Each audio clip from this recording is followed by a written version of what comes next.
ভোরের পূর্বের নীরবতায় সমুদ্র প্রাচীন কিছুর কথা ফিসফিস করে বলে, ঢেউয়ের নিচে অনেক দিন ধরে ভুলে যাওয়া কিছু। এবং তারপর এটি জেগে উঠল, আগুন এবং ঝড় থেকে জন্ম নেওয়া একটি প্রাণী।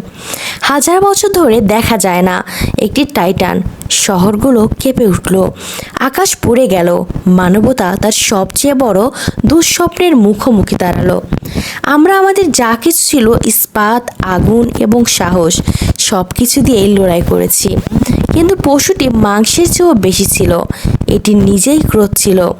পাহাড় ভেঙে পড়ল, সমুদ্রগুলো জেগে উঠল এবং তার ডানায় আশা স্নান হতে শুরু করলো। তবু আমরা পৃথিবীর ধ্বংসাবশেষে একটি সৈনিক একা দাঁড়িয়েছিল, অসম্ভবের মুখোমুখি, অবাধ্যতার একটি স্ফুলিঙ্গ নিয়ে।